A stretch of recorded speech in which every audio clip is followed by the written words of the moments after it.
something that's true for all moms. We have a lot of stories to tell. Some are silly, some are gross, some bring us to tears. With each story that's shared, another mom feels a little less alone. So join us as we laugh, learn, and grow together. It's the iMom Podcast. Welcome to this week's episode of the iMom Podcast. I'm Abby. I'm joined by Susan, Megan, and this week's storyteller, it's Chloe. Chloe is iMom's social media manager, and I think the rest of us, Megan, Susan, you'd probably agree with me that Chloe has like one of the most dynamic and magnetic personalities on our entire team. And I mean, she's impossible not to like. Actually, today, the day that we're recording, is her birthday. So this is my birthday present to you. All these we have to like her today. Words of affirmation. Yes. No, I mean, she's just one of the personalities on staff where, you know, everybody just loves Chloe. But today she's going to talk to us about how it took her some time and some growth to rein all that in and channel all that to become the person that she is now. So today's story is called Confessions of a Tweenage Drama Queen. Yes. Well, thank you for those kind words, Abby. My words of affirmation bucket is full. So we released an article at the beginning of this year, and it was titled 3 Things a Tweenage Drama Queen Needs from Her Mom. It seemed to really resonate with our social and email audience. And the article shares that behind every tweenage drama queen is a kid who desperately needs her mom to love and guide her through all the emotions she's feeling. And as a former tweenage drama queen, I can confirm that this is true. I would have loved to have seen that because you're not now. No, I'm not. I try not to be now. But I think that drama queen behavior can manifest in a lot of different ways in young girls, and the root causes can vary, whether an outfit isn't cute enough, or her test score isn't high enough, or her friends aren't going along with the plan she has in mind. It can just really feel like the end of the world to someone. And I know for me, one thing, when I was a teenager, I did not like to share attention. And when I felt like the attention I had was at risk, it felt like the end of the world. So with that, I will begin my confessions of a tweenage drama queen. Yeah, what did you do? What you do? So I went to a small private school from kindergarten through the 8th grade. So pretty much for those 9 years, I went to school with the same 30 kids. There wasn't a lot of change in those years, except for in the 7th grade when there was a new girl in town. Wait, one girl in all those years? Pretty much. One threat, you mean? Yeah, one threat. And we became friends when she first came to the school, and I really liked her, and I actually still adore her. But something really terrible happened, and the boys in our class started to give her a lot of attention, and that just did not sit well with me.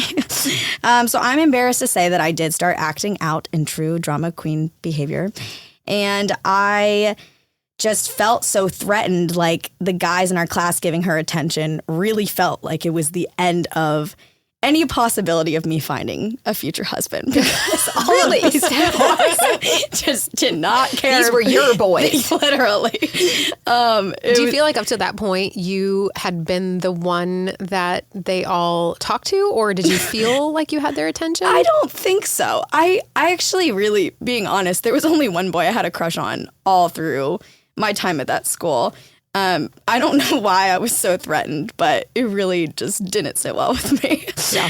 I just was absolutely ruled by my insecurities and was just really unkind to this girl. And still, looking back, I'm just so embarrassed at the things that I did and what I said. But hey, great point. It doesn't make sense. Your teenager may have drama that it's not going to make sense to you as a mom, because it never will make sense. Exactly. And I honest to God, I didn't know what I was doing. I just was so overwhelmed by the emotions of no one's noticing me anymore. That's what it felt like, right? Thank God my mom found out what a mean girl I was being.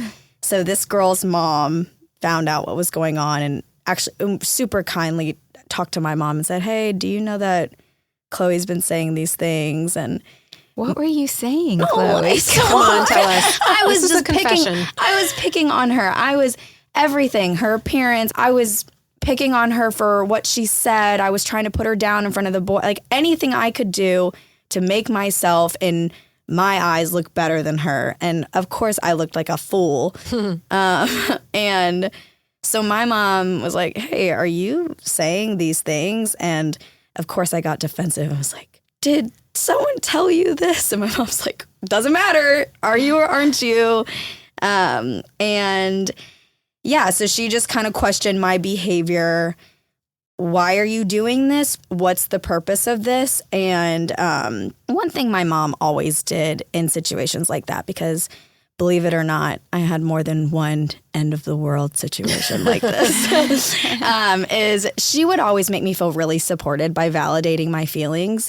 And not in a way of saying my feelings were absolute truth, but there was always this phrase of you have a right to feel what you feel, but there's an appropriate response. And it just always, looking back, it always made me feel really supported and loved, but I also understood there's a standard of behavior, and in this situation, I wasn't meeting it. So, of course, I did apologize to this girl, and we were able to patch our friendship up, which is great, because like I said, I still look back on that season just so embarrassed.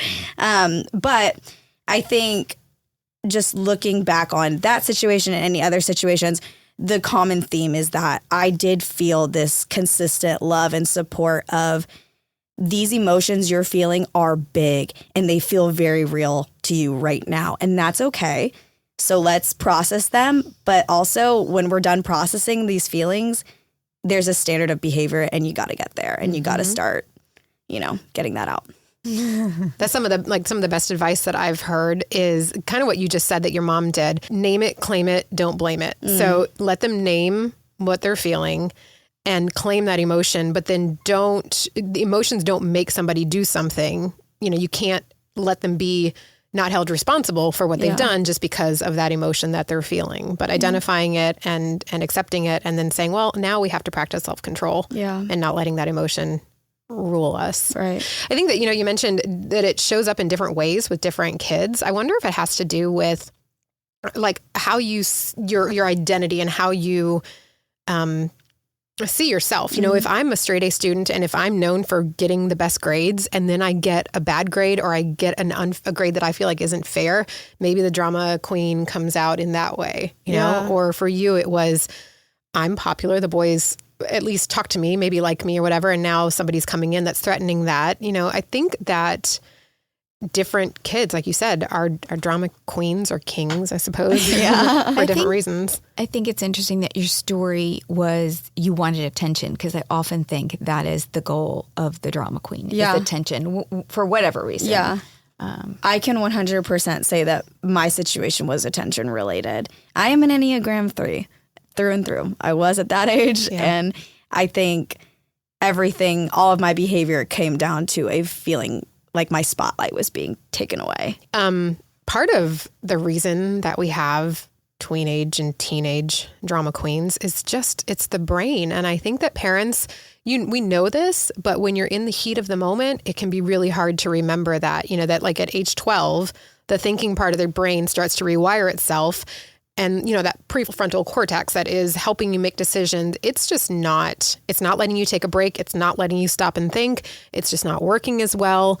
And so you just can't expect a 12, even all the way up to like 19-year-old to think the same way that an adult thinks. You think back now and go, that was so irrational. That was that just didn't make sense. And it's because your brain at that age is not working the same way that your brain now as a new 27-year-old is working. So, I think we have to cut them some slack. Megan, were you a drama queen in any way? I feel like your answer is going to be no. Yeah. You just don't. Susan, do you want to answer that for me? No, she was not. She was not. She was not. Even to this day, I don't like conflict. She doesn't like conflict, and she really doesn't like, especially then, attention. She did not like attention. That's part of it? Do you think drama queens like conflict? I don't like conflict. I think some like to stir up. They like that feeling of just, running the show. But But again, that stems from kind of like wanting the attention and being in charge. So I do think there are some that it is running the show. Yeah. It's like, I want to come out on top here and I want to be the puppeteer, not a puppet. Megan, did you attract drama queens as friends? Did you have any of that in your friend group growing up? I think I had one or two friends that, they thought it was fun to like, quote unquote, leave someone out for the week or whatever it might be. But overall, I feel like, people in college were shocked because my friend group never seemed to have drama. We never seemed to like do anything mean to each other, or, in college, we have friends who date their friends' boyfriends and just like bad things like that. And our friend group was pretty good. So I don't know. Part of that for you is, and the reason why you've been in HR so many years, is you are very cautious and very discerning. And so if there was any kind of scent of drama, she steered clear of those people. I mean, she really did. And she had by the time she got to high school, she had a small friend group and they all were super even. Yeah. So I was wondering if maybe kids that are more dramatic pick that up from their parents.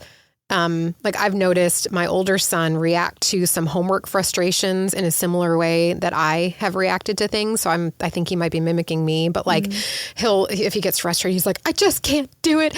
I just can't believe that I have this much homework to do. And he like slams his hands down and he walks away and I just let him go and like, get it out, whatever.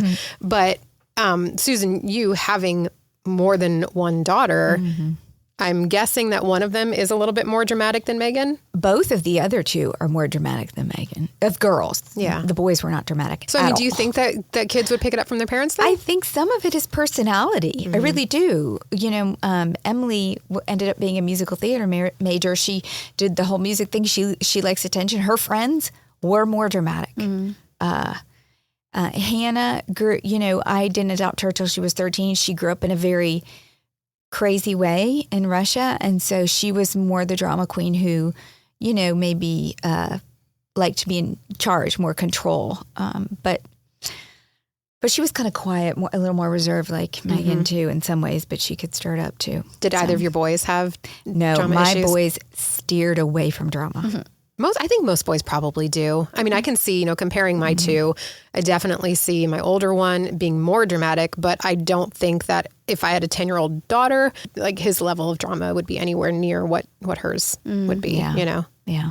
And so that kind of makes me think also about how mothers and kids, specifically mothers and daughters, how that dynamic between a mother and a daughter often kind of stirs up the drama. Like it seems like dads are better at tolerating the emotional outbursts or the emotionality that a young girl often brings. Did Mark get mixed into it at all? Megan, you want to answer that one? Yes, I will. Yes, I will. I think there are certain personalities. So we have a large family. There's 5 kids, so 7 of us total. And what I've seen is there's just certain personalities in our family that when they're good, they're great and it's awesome. And when they're bad, it's really bad. And so I think with some of us kids, we learned if dad was mad about something, I learned like back down, don't blow up, don't blow up, don't feed it, just, kind of move on. And then I had a couple siblings that they would just go toe to toe with him and it was not good. And it was painful to watch because I would just be like, just shrinking, stop talking. And I think he knew that. Like, I think he tried to do the best he could in not escalating the conflict. And I think he knew that certain children would know how to push his buttons. And different approaches. Mark does not like escalation or conflict. So he just wants to shut it down. And sometimes that's a control thing that makes it escalate. I'd rather get it out. Like, okay, let's go ahead and let's talk about this. Where are you? Blah, blah, blah. And he'd rather like, no, stop. Everybody stop. Especially if it's, with 3 girls in the house, there was conflict between them sometimes. So he doesn't want it to happen at all. So I read this interesting little fact. Mothers and daughters fight more than any other parent-child pair. I know that's not shocking, but moms and daughters fight twice as much as mothers and sons. And mother-son arguments tend to last about 6 minutes. I don't know who's like setting a timer here. Yeah, exactly. About 6 minutes. Mothers and daughters fight for about 15 minutes on average. We just have more words. That's true. That's true, yeah. I think that just like you said, your husband wants to walk away. I think that most boys want to fight and then just don't want to do it anymore. I think that they're willing to back down and let the drama subside for the sake of just, I just don't want to anymore. I think the girls too, the reason it's longer is they have to vent a little more before they actually get to the point. That's so true. Well, and what I was wondering too is, was there a time frame of how long it takes dads and sons? Because I think too, there's something with like the opposite sex that like you're a little more afraid to like, push it too far. Whereas like with my mom, I think I was more comfortable being like, going toe to toe. Yeah. So I wonder if it's kind of a gender thing too. Right before I left for college, my mom and I were just fighting so much. And my mom and I are still super, super close. But we've always been really close though. And we were just fighting and fighting about random things all summer long. And one fight, I just burst into tears and I said, "What am I gonna do without you?" It was like so much emotion in our relationship, because I think that I think the intensity of the fighting with moms and daughters comes with there's just a certain connection, and I think I've gotten in 5 fights with my father. We usually just have a good time, but my mom and I, we're so close, so there's more emotion involved. I will say that period though, right before college, I noticed with all of my kids, it's like in their head, graduation's happening. They know I'm done. I'm moving out. I want to put on my big girl pants. Yeah. And so there's pushback with the mother, because it's all of a sudden like, well, in 2 months, I'm not going to have a curfew. Oh, yeah. So they tend to push the envelope a little. I just laugh because even my mild child Megan did that a little bit before she left. It's just kind of like, what's coming. You guys watch This Is Us? A long time ago. Yeah. Well, this last season, this episode I just watched last night, actually, Kate and Rebecca, it's kind of following that, exactly what you just said, Chloe. I mean, how they were super close, obviously, when she was itty bitty, but then those years when she was 19, where they started to really butt heads and they took out their frustrations on each other. But then now in the present time, how Kate is really appreciating her mom, especially in the little bit of time that they have left now that she has Alzheimer's or dementia, whichever is happening to her. And I think that so many girls probably take out things on their moms because they know that she's a safe place. Oh, yeah. Which is kind of an honor, for a mom, that I can be the place that you can be yourself and really let out all of the emotions, because that I will not go anywhere. I won't reject you or turn my back on you. So I do think there's something in the drama, though. I'd love to hear how your mom talk to you. I like what she said, but to give moms those, what do you do if your daughter's being the mean one? How do you monitor that? How do you train them up? What are the qualities you have to start pouring into their heart? Because it is a heart issue. Yeah. It's not just a behavior issue. It's not something we can say, oh, you can't act like that. You got to kind of replace it with something else and say, these are things we have to work on, like your mom did. What else did she do? Other than you apologized. I think, I mean, in that situation, Did you just turn it off? With her, with this girl, I did. And the next year I had a certain situation with a friend I had been friends with for a long time. And my mom actually just shared the story with me the other day that was one of the first times I was telling only my side of the story to her. And she really learned in that situation how important it is to really dig deep and find out, is my child telling the truth, And I think I was probably telling my mom the story I thought was true. But maybe I was hiding details on purpose, but I think my mom really tried to just push details out of me as much as possible. Yeah. And I had friends whose moms did the opposite and only believed their child. And I think my mom didn't want to be like that.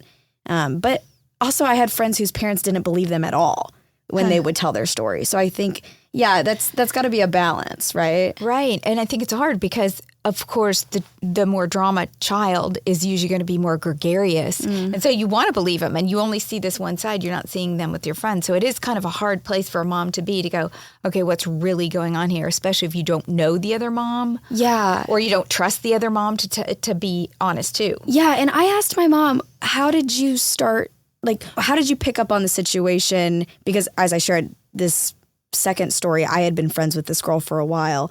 And my mom said she had watched us hang out and noticed a little bit of catty behavior over time and just kind of put in the back of her head, okay, I'm seeing this happen. And she saw my behavior change. I would get snippier around her. I think we've shared about this on podcasts before about when you just notice your child's behavior changing. Right. They're doing something they Red shouldn't flag. be. Yeah, right. So that was a little bit of that situation. And the friendship, it didn't last. And I think it was for the better. From what you've said about your relationship with your mom and the things that she's said to you, I would bet that, and this goes for any time that your child is being dramatic over whatever that thing is that triggers them. I'm sure your mom talked to you about who you are, you know, who you are as a person, what you guys, the standards that your family has set also. Yeah. But, so if you're being dramatic and if you're lashing out in that drama by being mean to somebody or whatever, cheating on a test because I'm a straight A student and now I have to get straight A's, I think that the right thing to do with kids is to affirm who they are and that you are not just the girl that the boys like to talk to. You're not just the boy that gets the good grades. That is not who you are. So if those things start to slip away, it's okay. That doesn't change who you are in your core. That's so good. There's some, on our partner site, All Pro Dad, they have an article about the different reactions from dramatic teens. And I would love to get your take on these. Megan, I want you to imagine little James doing these also, please. He might already, actually. So what about... He's so advanced. Yeah. How about the eye roll? We already know what did we decide in another episode? He's a bully. He eye rolled at me this morning and said, seriously? And I was like, where did you learn that? You're 2. You're 2. Oh my God. Yeah. I was like, are you 13? Where did you learn that? So one of the tips on the eye roll and what to do is, and I need you to try this with James, Megan, is to sit him down and ask, so what are you trying to tell me when you roll your eyes? See what he says. Although y'all laugh at him. Y'all laugh at him when he raises his eyebrows and does stuff like that. So you're training him up in drama. Yeah. Oh gosh. Well, it's to help me understand what you're thinking. And I think that that's a really great response to an eye roll because normally it's just, you're not allowed to roll your eyes at me. And so you're not really responding to what they have non-verbally said to you. So what are you trying to say? Why are you rolling your eyes? Tell me what you're thinking right now that is making those things go back in your head. Yeah, because getting to the heart of it, I know in the first story I shared, I don't think I understood how deeply insecure I was in that moment. And I know my mom meeting me at that level and saying, why are you acting like this? What's the reason behind it? It's an insecurity thing. Okay, well, when we're insecure, there's a different way to fix that.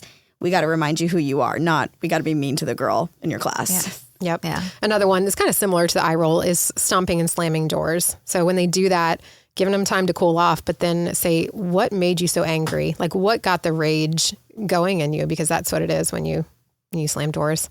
Yeah. Were you a door slammer, dramatic girl? I have broken many of phones. What about, I think this is so common, lashing out in words by saying something like, I hate you, or you're the worst mom ever. I mean, we have a lot of good stuff about that on iMom, just how to handle it when your kid says something mean to you, you can't take it personally. Yeah. You can't withdraw. Yeah. What's the right response to that? I used to just laugh and go, no, you don't. That would... You just can't let it bother you. Because they don't mean it. And then another thing that teens do, or tweenage drama queens and kings, saying, I'm so stressed, or, this is so hard. You don't understand what it's like. And the wrong response is, just wait until you get into the real world, kid. Yeah. Because that just, minimizes what they're experiencing, even though it is very true. The new girl showing up at school is nothing compared to all the things. But you can ask them to, okay, if you're so stressed, talk to me about what is so stressed. Maybe your expectations are unreasonable, and then you can help talk about what is a reasonable expectation at this age and at this stage of what what they can expect from themselves and from their peers. Yeah, because in their 11 years of life, that may be one of the hardest things they've ever been through. I think stress is relative. And I do think, depending on your school or where you're, at what level you're trying to perform at your school, there is a lot of stress. Like I thought my kids were stressed a lot. I mean, just AP classes and activities and this and that and then the drama, right? Going on around them. Even if you were like Megan and didn't partake, it was still going on around you. Yeah, and just all the changes you're going through and all the growing up hormones and everything. Yeah. So I want to end on a high note then. Chloe, you, kind of what I said at the beginning, you are now this like really attractive person, and I mean that in like a literal sense. Like people want to be around you, people want to be your friend and things like that. So how, we talk all the time about this behavior as a child. If they're really stubborn as a child, if they're really hard-headed as a child, they might be this when they grow up. If you do have a very dramatic child, what characteristics might be in their future? How are we going to take those things and help them grow into a better version of themselves and not rejecting those characteristics? My mom always made me feel like my big feelings were not a liability, but they were a superpower. And it was a gift that I could feel things so intensely. She never tried to push that out of me. She tried to just help me control it and willed it into something to help me be kind to others and understanding and empathetic. And I think in my friendships now, I am able to sit with people in big emotions. I'm able to empathize with people in big emotions. So I think really helping your child understand you're not bad, you're not shameful for feeling this big feeling. And it's okay to process this and, locking yourself in the room and crying in the pillow. I had my mom several times, why don't you go just cry it out. Just go cry it out. That's such an interesting turn on the whole thing. Like if your child is having one of these moments, to compliment her, be like, wow, you feel things so deeply. What a gift that you have. Instead of making them feel bad or making them feel like they need to shove it down, compliment them and let them see that maybe the way they're handling it or the way that they've let it show and cause them to do things isn't appropriate. But those feelings themselves are good. Right. And the feelings themselves are separate from the response. You can feel what you're feeling. And when that's subsided, it's time to respond. It's time to act. But take the time to process it. I would love to know like what you're doing to help your tweenage drama queen or king. Tell us in the link in the show notes. And maybe if you were dramatic as a kid and what characteristics you see in yourself now because of that. I'd love to hear about that too. In those show notes is also where you're going to find links to everything we talked about on today's show and links to our socials. And we know that you are just so busy dealing with your dramatic kids. And so go ahead and subscribe to the podcast so the episodes come to your feed automatically. If you enjoy listening, make sure you rate us on iTunes so that other moms can find us too. The iMom podcast is hosted and produced by Abby Watts, along with Susan Merrill, Megan Tigner, and Chloe Blumenthal. Edited by Isaiah Gunther.